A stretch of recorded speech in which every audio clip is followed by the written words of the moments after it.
बिस्मिल्लाहिर्रहमानिर्रहीम। उर्दू जाइला तुर्कçe öğren। उर्दू से तुर्की सीखें। उन्वान दर्स 8 सिमत कोनु दर्स 8 योनलैर। आज के इस लेक्चर में हम आपको डायरेक्शंस के बारे में समझाएंगे कि तुर्किश में मुख्तलिफ डायरेक्शंस को हम किस तरह से बताते हैं, किस तरह से उनके नाम हैं। सबसे पहले तस्वीर में आप देखें कि सामने की तरफ के लिए हम इलेरी यूज़ करते हैं, दाएं तरफ के लिए सा, बाएं तरफ के लिए सोल और पीछे की तरफ के लिए गैरी।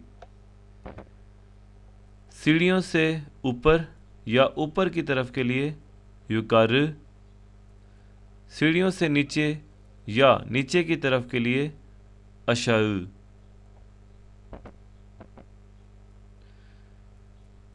शुमाल के लिए कुज़े, जुनूब गुने, मशरिक दो, मगरिब बत। शुमाल मगरिब कुज़े बत, जनूब मगरिब गुने बत, जनूब मशरिक गुने दो, शुमाल मशरिक कुज़े दो। इसी तरह से चीज़ों की प्लेसमेंट, कोई चीज़ किधर पड़ी हुई है उसके हवाले से कुछ डायरेक्शंस हैं, सिमत हैं। जैसे साउंदा, दाएं तरफ पड़ी हुई कोई चीज़। सोलुंदा, बाएं तरफ पड़ी हुई कोई चीज़। आरका संदा, पीछे की तरफ पड़ी हुई कोई चीज़। कारश सिंदा, आमने सामने पड़ी हुई कोई चीज़, कोई ऐसी चीज़ जिसका मुंह आपकी तरफ है, कारश सिंदा। önünde, आपके सामने पड़ी हुई कोई चीज़। üstünde, किसी भी चीज़ के ऊपर पड़ी हुई कोई चीज़, उसको हम üstünde कहेंगे। altında, किसी भी चीज़ के नीचे पड़ी हुई कोई भी चीज़, altında। yanında, किसी भी चीज़ के करीब पड़ी हुई कोई भी चीज़, yanında। içinde, किसी भी बॉक्स, किसी भी कंटेनर के अंदर पड़ी हुई कोई चीज़, içinde। arasında, कुछ चीज़ों के दरमियान में पड़ी हुई कोई चीज़, जैसे डाइनिंग टेबल कुर्सियों के दरमियान में होती है, उसको हम कह सकते हैं arasında।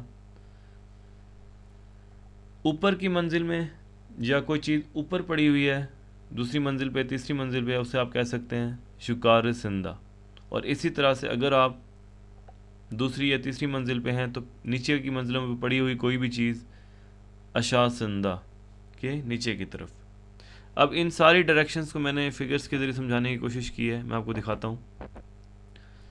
ये हमारे पास एक कमरे की पिक्चर है, इसमें काफ़ी सारी डायरेक्शंस कवर हो जाती हैं। हम सबसे पहले शुरू करते हैं पहली डायरेक्शन से, सहपा कोलतुक लारिन अरासिंदा। अरासिंदा का मतलब है कि दरमियान में, सहपा टेबल को कहते हैं, और कोलतुक लारिन ये जो सोफ़े पड़े हुए हैं, यहाँ पे ये सोफ़ा पड़ा हुआ है, यहाँ पे दो सोफ़े पड़े हुए हैं। तो सहपा कोलतुक लारिन अरासिंदा का मतलब ये है कि टेबल, ये टेबल है, सहपा ये इस सोफ़े और इन दो सोफ़ों के दरमियान में पड़ी हुई है, तो हम कहते हैं सहपा कोलतुक लारिन अरासिंदा। इसी तरह से बितकिलैर वाजुनुन इचिंदे, बितकिलैर कहते हैं पौधों को, वाजो कहते हैं वाज को, डेकोरेशन पीस को, इचिंदे इनसाइड, उसके अंदर। तो हम कह रहे हैं बितकिलैर वाजुनुन इचिंदे, कि बितकिलैर यानी पौधे वाज के अंदर हैं। शोमिने मासनिन आरकसिंदा, शोमिने कहते हैं अंगीठी को, ये अंगीठी यहाँ पे लगी हुई है, इसको हम कहते हैं शोमिने। मासा टेबल, इसको आप सहपा भी कह सकते हैं। आरकसिंदा पीछे की तरफ। तो आप देख रहे हैं कि टेबल जो है आपके सामने पड़ी हुई है और इस टेबल के पीछे हमारे पास अंगीठी है, तो हम कह रहे हैं शोमिने मासनिन आरकसिंदा, कि अंगीठी वो टेबल की पीछे की साइड पे है या उसकी बैक साइड पे है। वाजो आइनन यानिंदा। वाजो कहते हैं डेकोरेशन पीस को, या वाज जो हमारे पास मुख्तलिफ डेकोरेशन के तौर पे यूज़ होता है। आईना शीशे को कहते हैं। यानिंदा करीब।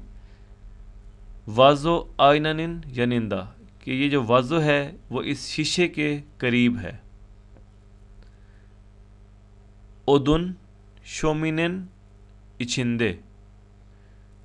ओदुन कहते हैं लकड़ी को, शोमिने मैं आपको बता चुका हूँ अंगीठी को, इछिंदे इनसाइड। ओदुन शोमिनेनिन इछिंदे कि लकड़ी अंगीठी के अंदर पड़ी हुई है। काने पे मासानन सोलुंदा। कोल्तुगलार काने पे ये सोफ़े के मुख्तलिफ नाम हैं। ये अब 2 सिंगल सोफ़े हैं, इसको हम कहते हैं काने पे। मासा टेबल, सोलुंदा लेफ़्ट साइड पे यानी बाएं तरफ।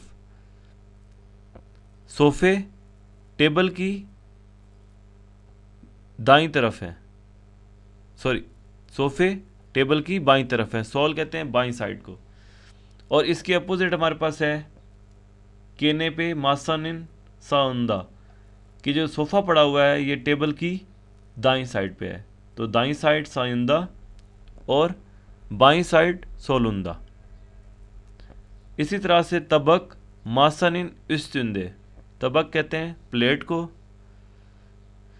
प्लेट टेबल के ऊपर पड़ी हुई है। यहाँ पे आप देख सकते हैं कि ये प्लेट हमारे पास पड़ी है, ये टेबल के ऊपर है, तो हम इसे कहेंगे तबक मासानिन उस्तुंदे कि टेबल के ऊपर एक प्लेट रखी हुई है। हल हले कहते हैं कारपेट को। हल मासानिन आल तंदा कि कारपेट टेबल के नीचे है। इसी तरह से मासा शोमेनिन उनुंदे। अब पहले मैंने आपको बताया था कि अंगीठी सोफे के अंगीठी टेबल की बैक साइड पे है, तो अब इसके अपोजिट में बताऊंगा कि टेबल अंगीठी के सामने है, तो हम कहेंगे मासा टेबल शोमिनेनिन यानी अंगीठी ओनुंदे उसके सामने कि टेबल अंगीठी के सामने है। अब इन्हीं डायरेक्शंस को मैं थोड़ा सा, इनमें 2 कन्फ्यूजन्स होंगी आपको, कारशी सिंदा में और ओनुंदे में।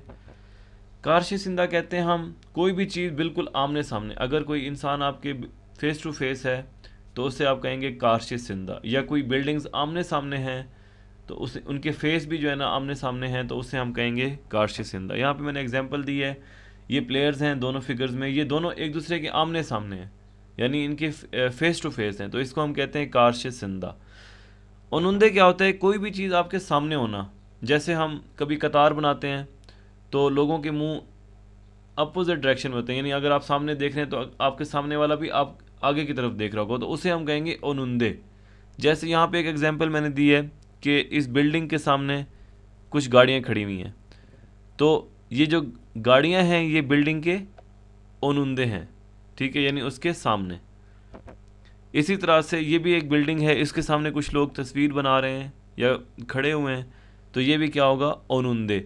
अगर ये गाड़ियों का मुंह और बिल्डिंग का मुंह आमने सामने हो जाए फेस टू फेस, तो ये गाड़ियां बिल्डिंग के कारश सिंदा हो जाएंगी, अदरवाइज़ ये उसके ओनुंदे हैं। और ये जो लोग सामने की तरफ मुंह करके खड़े हैं, अगर ये बिल्डिंग की तरफ मुंह कर लें तो ये बिल्डिंग के कारश सिंदा हो जाएंगे, ओनुंदे नहीं रहेंगे। तो ओनुंदे और कारशी सिंदा में ये फ़र्क है कि कारशी सिंदा आमने सामने के लिए यूज़ होता है, और ओनुंदे कोई भी चीज़ आपके सामने या किसी भी चीज़ के सामने अगर खड़ी हुई है और उसका फेस टू फेस नहीं है तो उसको हम कहेंगे ओनुंदे। इसी तरह से अरासिंदा और इछिंदे में थोड़ा सा फ़र्क है। अरासिंदा कोई भी चीज़ किसी भी और चीज़ के दरमियान में अगर हो तो उसको हम कहते हैं अरासिंदा। जैसे अब आप देख रहे हैं वॉलेट है, उसके दरमियान में कुछ पैसे रखे हुए हैं, तो ये पैसे उसके अंदर नहीं हैं बल्कि उसके दरमियान में फंसे हुए हैं, तो इसको हम कहते हैं अरासिंदा। जैसे ये किताब है, किताब के दरमियान में कलम रखी हुई है, ये कलम इसके मुकम्मल अंदर नहीं है बल्कि दरमियान में कहीं फंसी हुई है, तो हम कहेंगे अरासिंदा।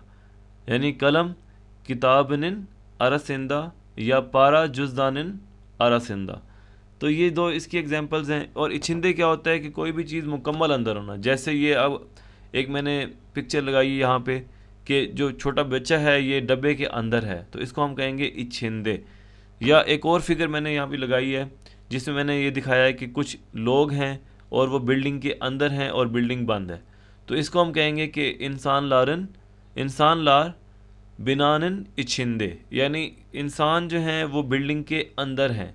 या हम कहेंगे यहाँ पे एक बच्चा है बेबिक, ये बॉक्स के अंदर है, बॉक्स को कुतु कहते हैं, तो बेबिक कुतुनिन इछिंदे, कि बच्चा जो है वो बॉक्स के अंदर है। तो अरासिंदा और इछिंदे में थोड़ा सा फ़र्क है, और इसी तरह से कारशिसिंदा और उनुंदे में थोड़ा सा फ़र्क है। तो ये फ़र्क आपने देखने अच्छे तरीके से। तुर्किश में मैक्सिमम ये डायरेक्शंस हैं और आपको इन्हीं की ज़रूरत पड़ेगी। तो इंशाल्लाह आगे भी लेक्चर्स में ये डायरेक्शंस के बारे में डिस्कस करते रहेंगे। टेक केयर, अल्लाह हाफिज़।